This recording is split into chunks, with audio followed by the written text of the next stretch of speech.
साथ ही मासिक रिटर्न समय पर प्रस्तुत नहीं करने पर लगाई गई शास्ति को समस्त सूचना 31 मार्च 23 तक दिए जाने पर माफ किया जाना प्रस्तावित है। ऊर्जा संबंधी एमनेस्टी सतर्कता जांच प्रतिवेदनों वीसीआर के प्रकरणों में 31 दिसंबर 22 या उससे पूर्व के लंबित प्रकरणों में छूट दी जानी प्रस्तावित इस प्रकार है। 31 दिसंबर 22 या उससे पूर्व के लंबित सतर्कता जांच प्रतिवेदनों के दिशा में 1 लाख रुपए तक की सिविल लाइबिलिटी राशि होने पर इस राशि का 40% एवं कंपाउंडिंग राशि का 25% देकर अंतिम निस्तारण किया जाएगा। यदि सिविल राशि 1 लाख रुपए अधिक है, 1 लाख रुपए तक इस राशि का 40%, 1 लाख रुपए से अधिक राशि का 10% एवं कंपाउंडिंग का 25% देकर अंतिम निस्तारण किया जाएगा। ये राशि 6 मासिक किस्तों में बिना ब्याज के जमा कराई जा सकेगी। यह राशि 6 मासिक किस्तों में बिना ब्याज के जमा कराई जा सकेगी। इस योजना के अंतर्गत 30 सितंबर 23 तक आवेदन किए जा सकेंगे। जीएसटी एमनेस्टी वर्ष 17 में केंद्र सरकार द्वारा जीएसटी पर लागू की गई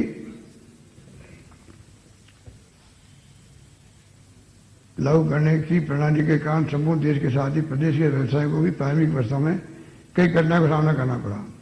इतने में ही कोविड का प्रभाव भी ऊपर आ गया। ऐसे में व्यवसायों द्वारा रिटर्न भरने में देरी होना स्वाभाविक था।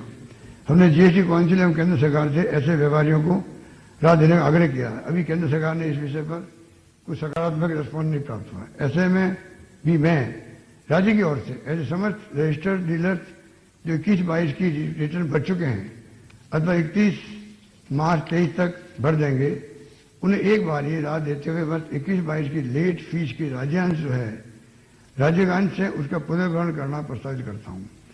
मुझे राष्ट्र अध्यक्ष महोदय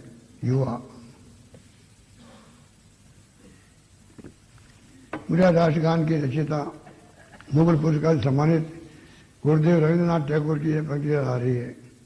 एज कंसिडर्स यूथ वेंचर्स, अर्थात आयु जहां विचार करती है वहां युवावस्था कर गुजरती है।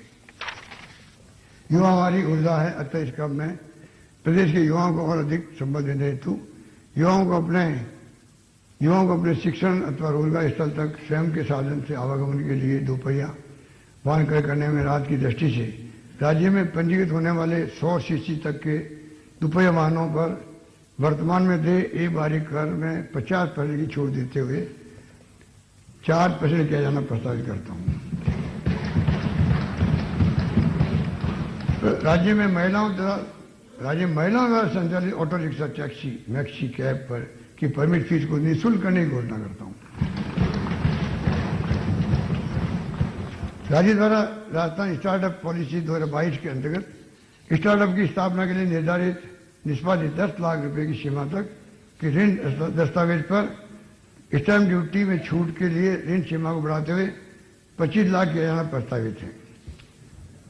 18 से 35 वर्ष के युवाओं के स्टार्टअप द्वारा कार्यस्थल के लिए 50 लाख रुपए तक की प्रॉपर्टी क्रय अथवा 10 वर्ष से अधिक के लिए लीज पर लिए जाने पर स्टैंप ड्यूटी निःशुल्क करने की घोषणा करता हूं।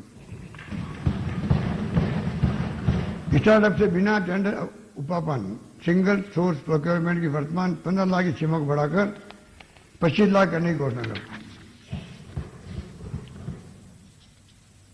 किसान, हमारी नीतियों में किसान भाइयों और कृषि को सदैव प्राथमिकता दी गई। मैं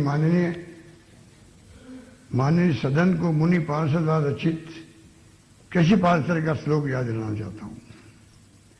सुवर्ण रोप्य माणिक्य बस निरपी पूरी था, तथापि प्रार्थी यंती एवं कृषकान भक्त प्रसन्न, अर्थात भावार्थ सोना, चांदी, जवाहरात आदि विश्व का सभी धन प्राप्त कर लेने के पश्चात भी भोजन के लिए हमें किसानों पर ही निर्भर रहना पड़ता है। यह उक्ति कृषि की महत्ता को बताने के लिए पर्याप्त है। हम सभी का दायित्व है कि किसान भाइयों को अधिकाधिक संबल प्रदान किया जा सके। इस हेतु राज्य की कृषि उपर मंडी समितियों में दिनांक 30 सितंबर 22 तक की मंडी शुल्क, आवंटन शुल्क, अन्य बकाया राशि हेतु ब्याज माफी योजना 23 लाई जाएगी, जिसमें दिनांक 30 जून 23 तक बकाया जमा कराने पर संपूर्ण ब्याज माफ किया जाएगा। इसके पश्चात दिनांक 30 सितंबर 23 तक बकाया जमा कराने पर 75% ब्याज माफ किया जाएगा। इसी क्रम में राज्य के बाहर से आयातित कृषि प्रोसेसिंग, पेट्रोनाथ कृषि जिंस एवं चीनी पर बगैर मंडी शुल्क माफी योजना की अवधि को 30 सितंबर 23 तक बढ़ाया जाना प्रस्तावित है। मंडी प्रांगणों में व्यापारियों के वर्ष 2010 के पूर्व के लंबित प्रार्थना पत्रों हेतु आरक्षित दर पर भूखंड आवंटन किए जाने की व्यवस्था की गई थी। अब इस अवधि को बढ़ाकर ये रात वर्ष 19 तक के लंबित प्रार्थना पत्रों पर दिया जाना प्रस्तावित है। हमने बजट में घोषित नवीन मंडियों, गौण मंडियों एवं फूड पार्क के लिए सरकारी भूमि के निःशुल्क आवंटन का प्रावधान किया था। अब मैं नवीन मंडियों, गौण मंडियों व फूड पार्क के लिए सरकारी के साथ साथ में स्थानीय निकाय क्षेत्रों में भी निःशुल्क भूमि आवंटन की घोषणा करता हूं। इस हेतु मंडियों के लिए 50% डीएलसी दर पर भूमि आवंटन नीति को परिवर्तित कर 25% डीएलसी दर पर आवंटन किया जाएगा तथा यह 25% डीएलसी राशि भी राज्य सरकार द्वारा संबंधित निकाय को उपलब्ध कराई जाएगी, जिससे मंडियों को भूमि निःशुल्क प्राप्त हो सके।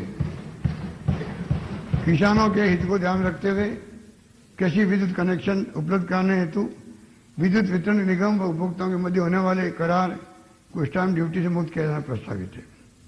कृषि आधारित उद्योगों को प्रोत्साहन देने की दृष्टि से हमने औद्योगिक भूमियों की डीएलसी दरें कृषि की 2 गुना से घटाकर 1.5 गुना की थी। अब मैं इसमें और राहत देते हुए कृषि आधारित उद्योगों की भूमियों की डीएलसी दरें कृषि की दरों के समान करने की घोषणा करता हूं। भू अभिलेखों की नकल एवं सीमा ज्ञान के लिए काश्तकारों द्वारा दी राशि को निःशुल्क करने की घोषणा करता हूं।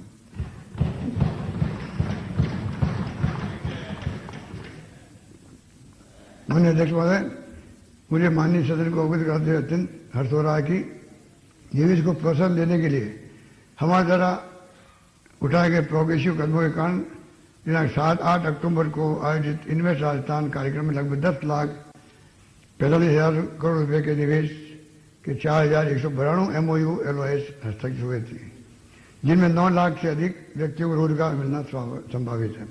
इनमें से लगभग 2,035 MOU क्रियान्वयन के चरण तक पहुंच चुके हैं। 2035 शेष पर कार्रवाई एडवांस स्टेज पर है। राज्य में निवेश को और अधिक बढ़ाने की तो जारी नवीन राजस्थान निवेश प्रोत्साहन योजना 22 को वृद्ध रूप देते हुए और अधिक राहत देने की दृष्टि से रिफ्ट 3, रिफ्ट 10, रिफ्ट 14 और रिफ्ट 19 में जिन निवेशकों ने तत्व समय की पात्रता अनुसार कस्टमाइज पैकेज का एंटाइटलमेंट सर्टिफिकेट प्राप्त कर स्टाम्प एवं रजिस्ट्रेशन फीस एग्जीबिशन में के अतिरिक्त कोई भी लाभ प्राप्त नहीं किया हो तथा कॉमर्शियल प्रोडक्शन रिफ्ट 22 की अवधि में प्रारंभ किया हो अथवा होगा तो उन्हें शेष अवधि के लिए रिफ्ट 22 का लाभ दिया जाना प्रस्तावित है। रिफ्ट 22 के अंतर्गत capital incentives, performance linked incentives का विकल्प न्यूनतम 50 करोड़ रुपए के निवेश पर देय है। एमएसएमई सेगमेंट हेतु यह सीमा घटाकर 25 करोड़ करना प्रस्तावित करता हूं। निवेशकों द्वारा किसी रुग्ण प्लांट का एनसीएलटी के माध्यम से ऑक्शन में क्रय कर ऐसे उद्यम का पुनः संचालन सुनिश्चित करने हेतु क्रय राशि के 25% तक अतिरिक्त निवेश करने की स्थिति में इसे नवीन निवेश मानते हुए रिफ्ट 22 के लाभ दिए जाने प्रस्तावित करता हूं।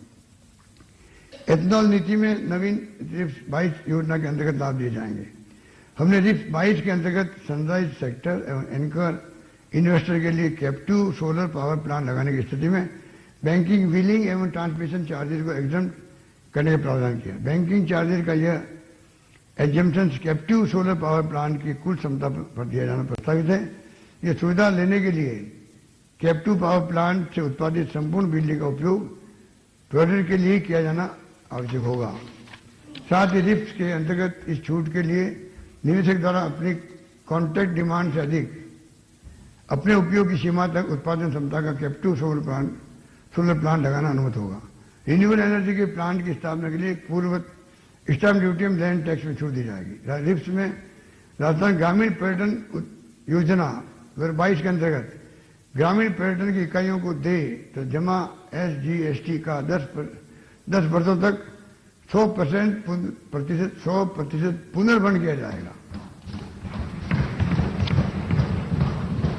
राज्य में प्लास्टिक उद्योगों के स्थान पर वैकल्पिक उत्पादों के स्थापित करने वाले MSME इकाइयों को पूंजीगत विनियोजन पर 50% अधिकतम 40 लाख रुपए तक राशि का विशेष अनुदान छूट दिया जाना प्रस्तावित है। रिफ्ट 22 में प्रक्रिया को अधिकाधिक सरल तथा ऑटोमेटेड किया जाएगा। गत बजट में मैंने कुछ विशिष्ट सैनिक उद्योगों तथा जिप्स के अंतर्गत sunrise sector, anchor investors and customise